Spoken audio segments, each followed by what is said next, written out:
been played here. Xbox will be followed by from the side of VFM, and what are they gonna do? Are they gonna be banning off the Xbox once again? No, actually, sorry, banning off the Kufra or Grok? I think it's the Kufra and Grok is the two most obvious one, unless VFM decides, okay, maybe the biggest problem is the highlights. Then the highlights can be in consideration as well. I don't think you need to kind of prioritize the Kaja that much.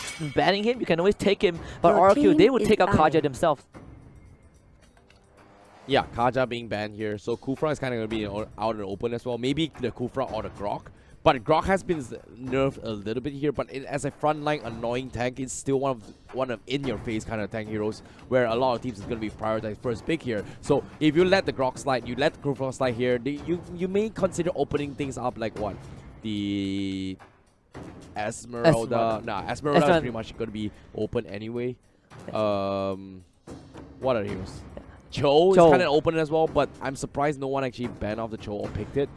Yeah, it doesn't seem to be in the meta for some of these players. One thing about RRQ is I love this Kaja ban for two reasons. First of all, RRQ, they have the first pick, so they know that they can go for anyone other than Kaja. And because they have priority pick, Kaja would be the natural go-to second pick, right? By banning out the Kaja, you're forcing VFM to not have that to not have that backup, to not have priority of the first pick. And RRQ, they should be locking in this Grok instantly. Kufra is available, but it doesn't sound as juicy as it used to be. Yeah, no, I have to disagree. Kufra is like a really, really strong tank, regardless or not. You know, ever since it came out until now, I've always thought that it's a strong hero.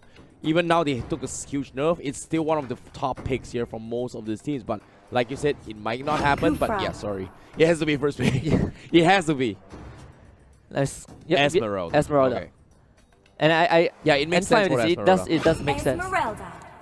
It definitely makes sense just because the hider is kind of out on the pool as well. Not many heroes can actually deal with it here. But RRQ, they have a little bit of flex pool as well. I've seen a couple games where RRQ, they actually play the Kagura on the mage role. If you don't exactly want a Harif pick here, because Harif's shield kind of like gets negated from all this shield burst, or maybe even the burst coming from Esmeralda themselves. So I'm not too sure exactly if they want to poke it off, but they're going to keep it out and open here. But now Lolita getting picked off here, so Kimi is going to be kind of denied here from RRQ, considering that they picked off the carry already. Yeah, and great block pick from VFM as well. And I like the fact that you bring up Kagura, because RRQ, Lemon from RRQ is the one that is the top Kagura in the region. Since that he won't be playing today, it's totally fine. RRQ still have that in their pocket if they want to bring it out. But that Lolita pick, RRQ, they picked Lolita in game 2 against Evos. So now they're gonna go up against the same pick that is denying that Kimi that we expect to come out. And because of that Lolita, RRQ says we're not giving you Granger because it is such an it's gonna be an obvious pick for VFM if it goes through. Yeah, the Granger pick will be really nice here. Good smart ban there coming from RRQ, just because the Lolita is kind of in the favor of VFM. They don't exactly have an answer or counter to actually block off some of the bullets coming from Granger. But if they force VFM to go for the Cloud again, I'm pretty sure RRQ has an answer for that. And Helker is kind of still in the pool as well. They didn't exactly show their off-lane pick from RRQ. So they have the flexibility coming from Sin's drafts, especially from Sin's draft, and also I Am Jago's draft, where they can play most of the assassins off-lane roles, and also from the mid row here coming from RRQ. So I feel like the mind games is going to be in the factor here. But VFM, seems to me, they're going to be prioritizing on the Tamus pick here. I wouldn't be surprised to see the Hellcut pick once again, but it's going to be tough because the Kufra is in the picture now. Yeah, and Hellcut would not seem to be such a juicy pick, at least for RRQ. The Tamus ban, same as last game. You don't want to deal with this really strong solo lane fighter, and just not ideal. And Leomord, I did have this hero on my mind for VFM simply because last game, it did not go well at all for them in any of the lanes. Leomord is one of the safer picks, has minimal counters minimal heroes, able to survive through the early to mid phase regardless of the situation, and has decent scaling. Yeah, the Phantom Steed is going to be one of those teams that are going to be focused about as well. I like how they ban up the Tamus. RRQ is going to be figuring out how do we deal with this with this Leomord here. Seems to me it's going to be the Badang God special. We are talking about some wombo combos coming from RRQ, and I like how the Badang can kind of shut off the Leomord a little bit here. Early phase is not that great here, but it was a mid to late game here. If you're worried about a Phantom Steed here, why not just burst it down on the spot then and there? Yeah, and because of that, of course, now Liam poses an extra layer of threat, right? You have Vin, you have Liam, these two frontliners. One, they can both split you apart. And sure, you have the Kufra, Esmeralda, Lolita. They all sound really juicy. Phantom Steel on the Leo mod.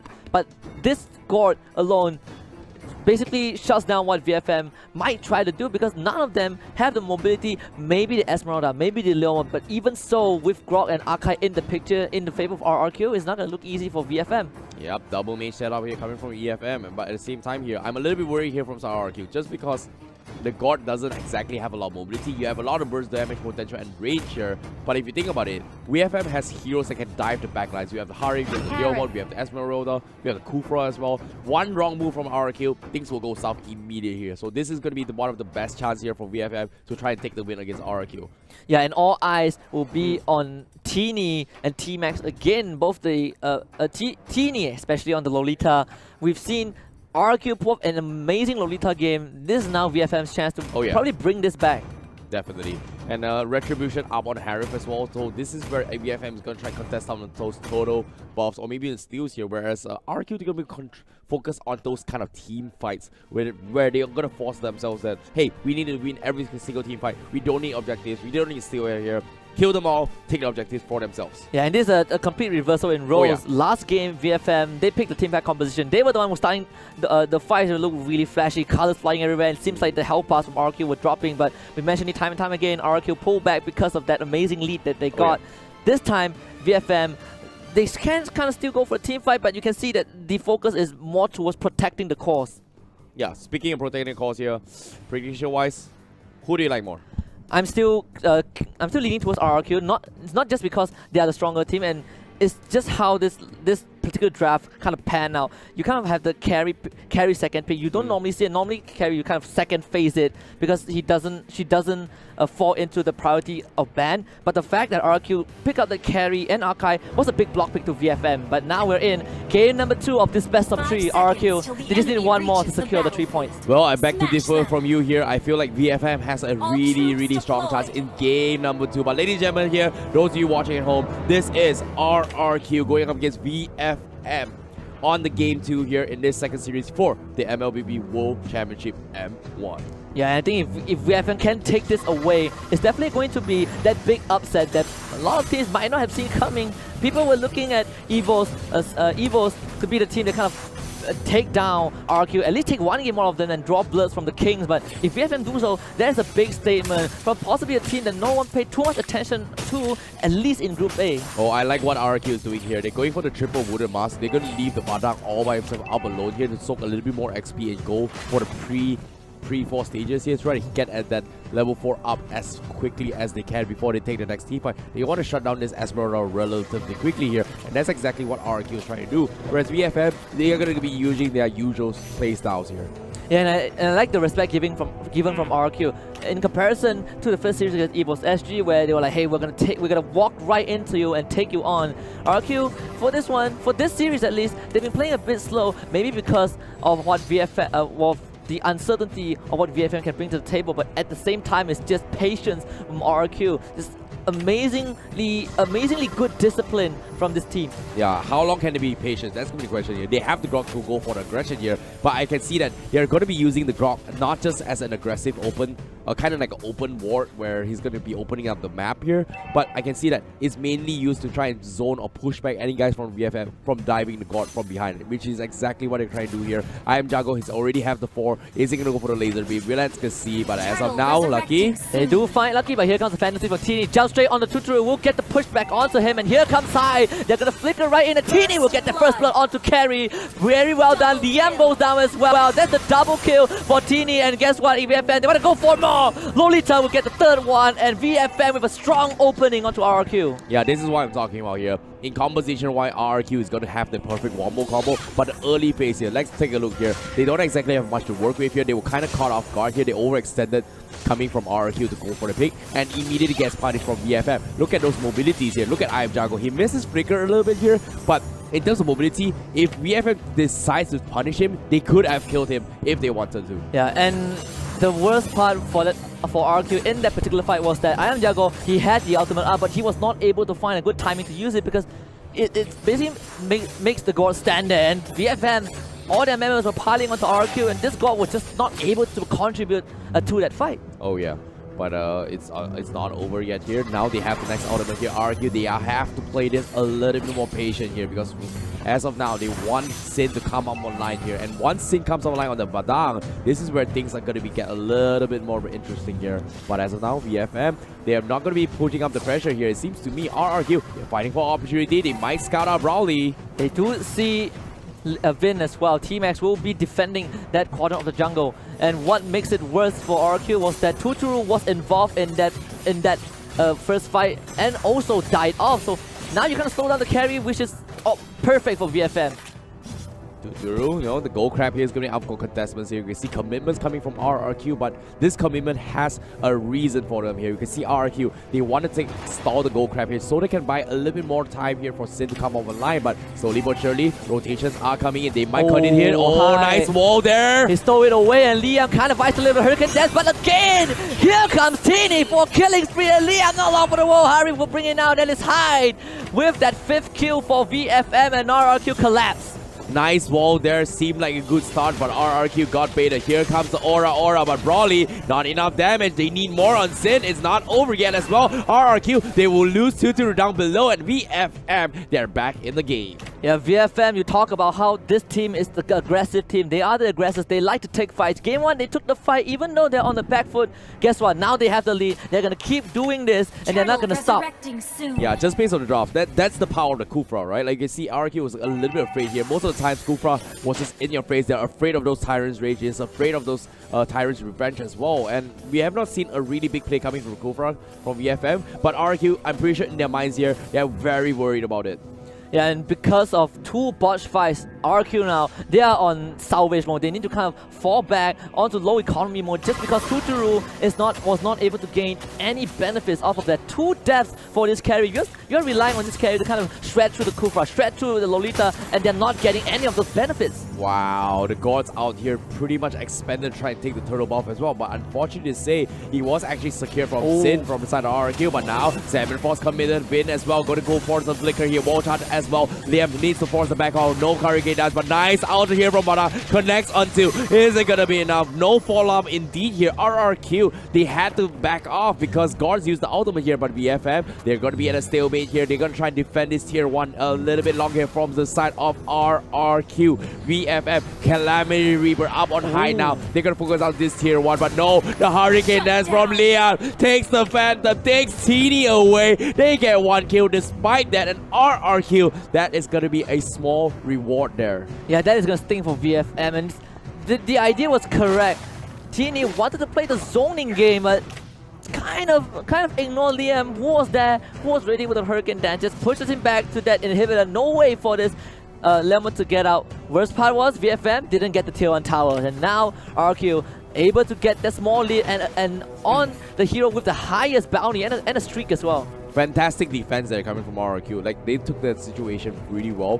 They took the most minimal damage possible here with the biggest impact, and that's exactly that. And I feel like they've got more than what they actually asked for. But now, can they get even more here? 4k deficit, but now, slowly but surely, this is where they come up online because Tuturu is 0-2-0, but one more good team fight. This is where RRQ will snowball their way back into the equalizer score. Yeah, and VFM playing that 1-3-1, you have both Teeny and High going for a split push. They're putting pressure, using that front line on that middle lane simply to keep RRQ occupied. The God is now forced to protect that structure because that tower is so important for RRQ. You don't want this Lemon to run around your jungle, and that is why VFM has so much space to work with. They get that free turtle as well.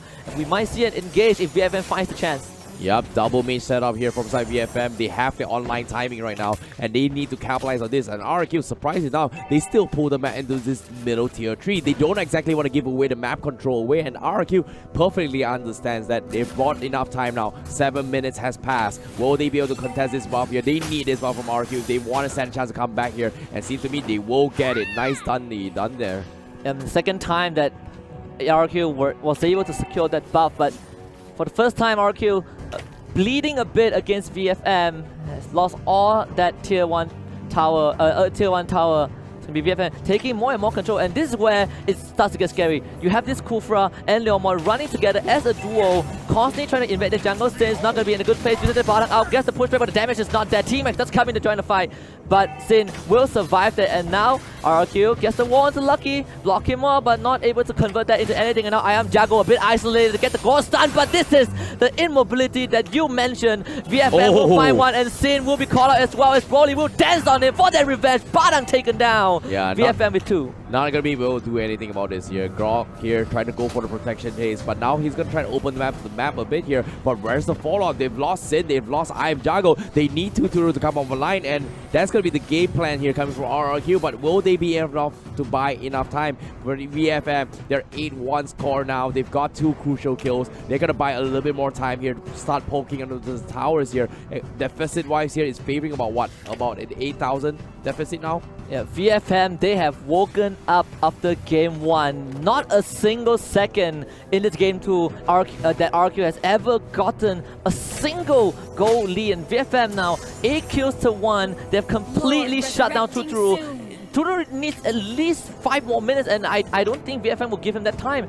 This is where the Lord will respawn, and VFM, they are ready to take on this fight if RQ dares to step forward.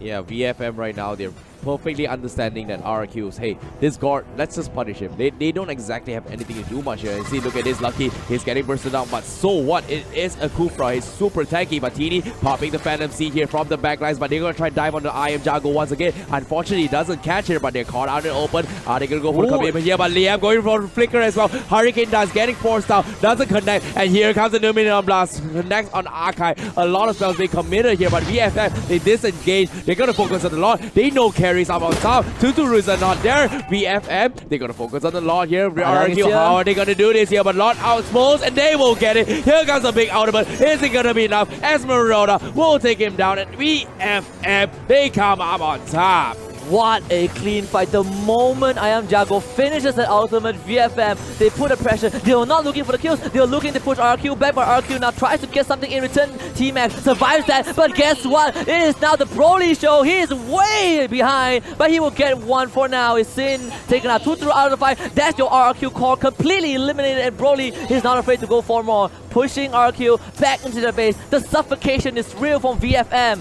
And with the lore secured, it seems like VFM, they are looking for their own payback. This is going to be a tough one. Yeah, like you said, they need the payback. They've got the understanding here, but unfortunately, they were sitting on the sides watching how RRQ playing on the sidelines with that guard pick, and this is where their results are here to show. We are not here to lose. We are here to win it. RRQ, you pull the guard strat, we have an answer, and this might be game, but at the same time, it's not over yet to the Fat Lady 6. RRQ, they're not in it to win it. How will this go down? Yeah, and I mentioned about the Leomon pick early on. His decent scaling that is not easy to shut down. He always has this window to recover, and VFM, they use him to maximum efficiency, and now they're engaging on their first inhibitor with the Lord, and it's just big ultimate coming down from VFM. They will take down the Gauntlet straight to the backline. I am Jago will be able to survive that. Carry will take down that Lolita, but VFM, they're going to continue this pressure for a bit more. Hide on the killing spree. Second inhibitor inside, and they will be able to take down their structure as well. Broly jumping right in straight again as Liam needs to desperately protect this place for RRQ, but no, mega kill, and look at high, going crazy for that wipeout, triple kill for this Harif, and VFM, they draw blood from RRQ. VFM right now, they take that win. Retaliation indeed, and RRQ, they lose.